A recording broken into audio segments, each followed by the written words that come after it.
o título. Aí eu vou te dizer o que eu escrevi, porque é muito interessante você narrando o que se passa na sua cabeça. Eu estou falando para mim, aqui, gente. O título é também o lema da É o escola, lema né? da escola. É um trabalho espetacular. Né? Eu não sei como que o Brasil ainda não é assim uma força, né, esportiva em todas as... Mas no jiu-jitsu né? Não, no jiu-jitsu nós somos dominantes. E no mundo inteiro, eu sei. Sim. Eu acompanho todos os grandes eventos. Eles vão fazer agora o domingo. O estúdio. Quem vai fazer? Sim. Eles vão fazer. De qual federação? Qual federação? Aí tem que... É que são algumas, tem algumas. Legal, bacana. Outra, isso aí nós já falamos, jiu-jitsu traz à tona todas as suas qualidades e defeitos. Quer dizer, você passa a encarar como um desafio. Se você é covarde, vai aparecer no tatame. Vai aparecer no Se você é corajoso, vai aparecer. Se você é honesto, vai aparecer. Sabe o que acontece? Vou dar um exemplo. Por exemplo, se eu estou lá prestes a finalizar alguém, isso já aconteceu comigo e acontece. De vez em quando algum amigo conta uma história dessa. E o cara é orgulhoso. Quando você estiver prestes a finalizar, ele vai fazer assim, ó. Não, peraí, Márcio, peraí, ó. Pega mais apertado aqui, ó. Vai ficar melhor, vai. Agora aperta. Aí, agora você me finalizou. Só que ele parou o que aconteceria inevitavelmente de forma inconveniente. Como se você não soubesse o que Como se você não soubesse o que fazer. E ele fez aquilo para talvez ele mesmo acreditar que você só finalizou ele porque ele te mostrou a posição. Então tá ali um orgulhoso. Clássico, né? E aí, cara, isso diz mais sobre o caráter dele, né? E eu fico sabendo aquela característica. Como é que você trabalha isso como professor? Vamos pegar uma questão com seus alunos, por exemplo. Quando você... deve acontecer uma situação dessa com seus alunos. Sim. Em algum momento você perceber. Sim. Como é que você trabalha isso com um professor, mestre do teu aluno de jiu-jitsu ali? Eu trabalho balanceando as funções de mãe e função de pai. Então, eu vou acolher o meu aluno quando ele precisar, mas eu vou empurrar ele quando eu achar que devo. O que eu quero dizer com isso? Eu tenho, por exemplo, na minha turma tem um aluno que é menor, que sempre apanha. Ele perde para todo mundo, tá? Então, tem dias que eu vou treinar com ele e vou deixar ele se divertir um pouquinho, ganhar de mim, aprender a atacar. Tem dias que eu vou chegar para ele e falar, ó, hoje você vai ter um treino duro, cara. Então, já vai esperando aí uma dureza, porque aquele cara ali é bom, é maior que você. Então, eu já preparo ele, eu vou acolher quando ele estiver cabisbaixo, mas eu vou também incentivar, falar, tenta fazer aquilo, cara. Tenta atacar aquela posição que a gente treinou. Então, eu tento equilibrar, né? O Daut, ele tem uma analogia que eu acho ótima, que é o seguinte, a analogia do ninho. Quando o passarinho nasce no ninho, se ele tiver pouco tempo de ninho, e ele vai tentar voar muito cedo, não vai estar pronto ainda, ele vai cair no chão e vai morrer. Se ele ficar tempo demais no ninho e nunca tentar voar, ele nunca vai voar. Então, a gente tem que saber balancear um pouco de ninho, né, e um pouco de voo, para ele se equilibrar e alçar os próprios voos de forma independente, e conseguir ter autonomia, né? Isso. Então, eu trabalho dessa forma. Quando meu aluno perde, eu falo, cara, normal, perder acontece. Você achou que você ia ganhar desse cara desse tamanho, desse menino aí bem maior que você? Você tem 8 anos, o menino tem 12. Quem que vai ganhar, né? Nessa idade, a diferença de tamanho é muito grande. E, às vezes, eu falo, ó, durante o treino eu falo muito, porque aceito. Durante o treino eu falo muito, porque é o momento em que, se o menino fizer uma coisa certa e funcionar, vai ficar gravado na mente dele, né? Então, a gente treina, por exemplo, uma técnica X. E durante o treino eu vejo a possibilidade do meu aluno aplicar aquela técnica. E aí eu falo para ele, fulaninho, faz aquela que a gente treinou, você vai conseguir, vai lá, tira a cabeça, mexe o braço assim. E o aluno consegue, aí eu falo, viu, você consegue. Quando eu falo, viu, você consegue, ele internaliza isso, ele fala, eu consigo. É a função do professor, né, do mestre, né, de poder administrar, né, os alunos, as várias personalidades dos alunos.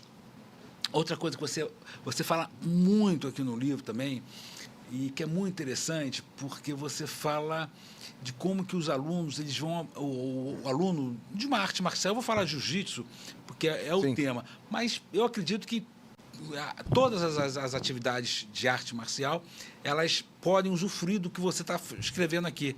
Né? Então, por exemplo, quando você cria o passo a passo das faixas, Aham. o passo de você ir perdendo o medo de vivenciar determinadas situações, né? Sim. Isso vai gerando na pessoa. É muito interessante a forma como você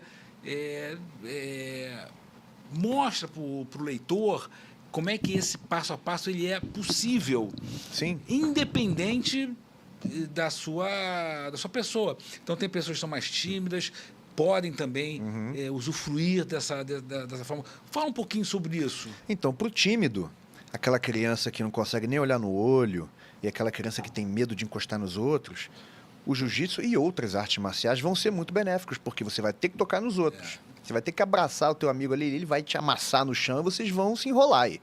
Então, você desmistifica aquela coisa do toque. Você pode apertar a mão da pessoa, você pode dar um tapinha no ombro e falar, e aí, tudo bem? Você pode se comunicar dessa forma. E aquela criança que já é mais agressiva e tal, ela também vai se beneficiar porque em algum momento ela vai perder, ela vai ter um revés, e aí você vai equilibrando, né? Dando confiança aos que não têm e baixando a bolinha dos que se acham muito, né? É que é interessante porque você, Pedro, você fala de algo assim que é uma coisa que muito dessas fobias e medo, eles estão na cabeça da pessoa. E não são reais, né? Não são reais, Não, sim. quer dizer, sim, não são reais. O que nós sentimos são coisas reais, mas eu entendi o que Entendeu? você disse. É isso. E quando a criança, vamos falar, ela vai para a real e ela desenvolve isso, aquilo que estava ali na cabeça, é como se dissolvesse. Eu posso, eu consigo, desmonta um pouquinho. Tem um pouco disso na sua... Tem. Você observa isso? Observo. E sabe o que acontece? A criança que treina e aprende jiu-jitsu, acontece uma coisa sensacional, que ela perde o medo de apanhar. E, cara, perder o medo de apanhar para uma criança é valiosíssimo. Porque o ser humano tem vários medos, né? E assim, o principal é o medo de desamparo. O medo da gente, que se desdobra em vários, né? O de apanhar é um dos medos que estão ali dentro do medo do desamparo, que é você ser abandonado, você deixar de ser amado, você passar ridículo, você ser humilhado em público, você apanhar. E para a criança, o apanhar é muito sério. Tá na escola, um menino maior, se roubou meu lanche, se eu falar alguma coisa, eu vou apanhar. Mas o menino que não tem medo de apanhar, ele não dá o lanche, não. Fala, não, meu lanche você não vai levar.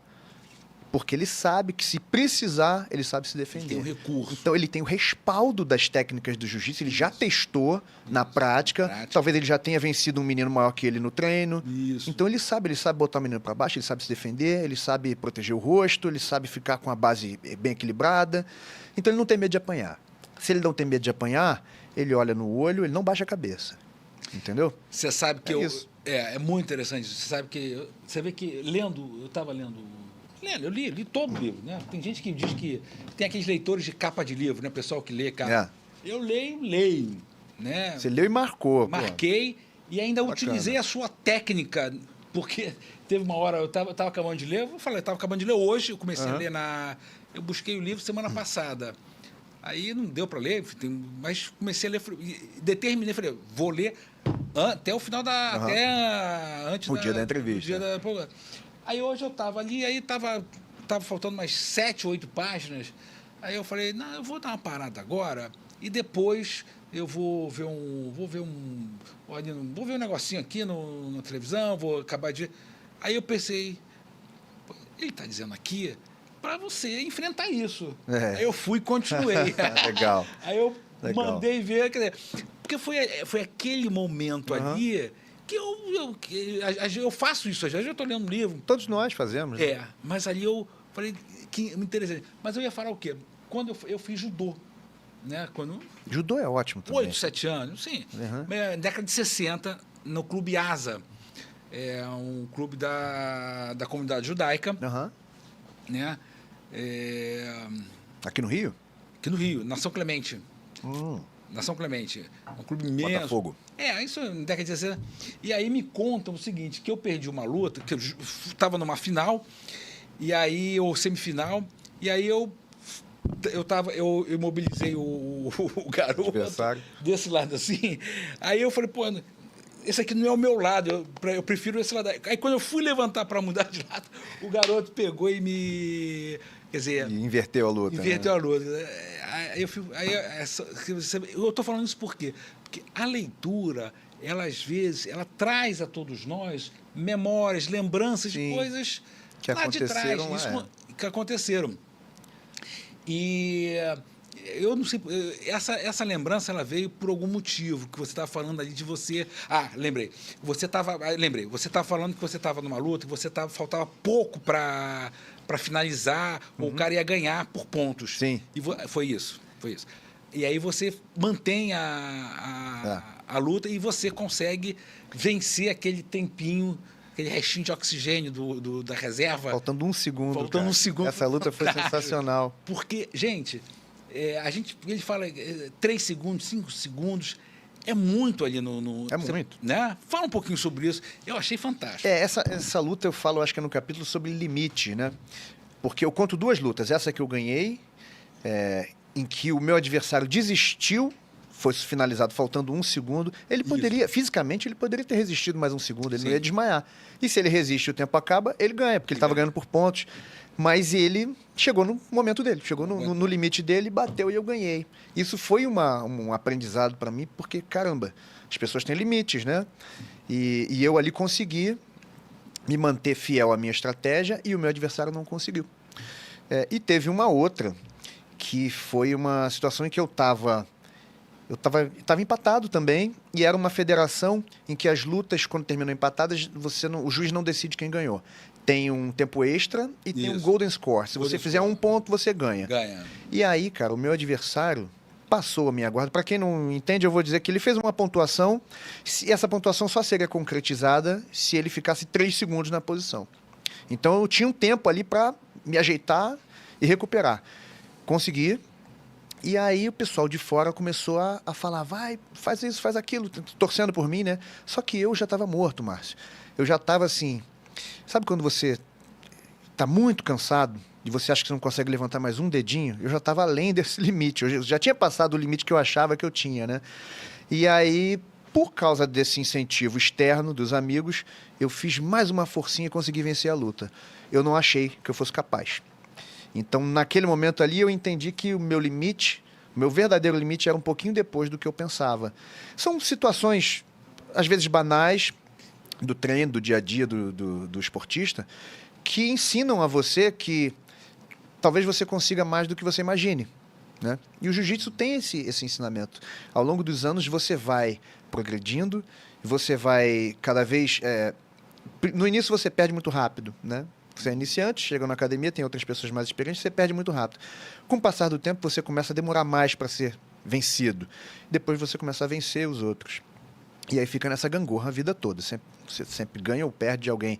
Mas você consegue sempre expandir os seus limites. Então é mais um dos ensinamentos, né?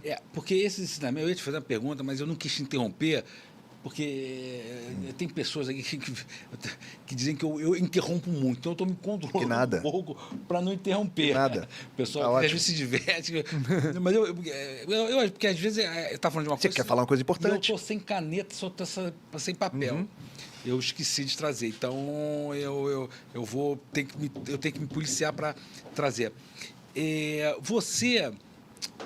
Quando...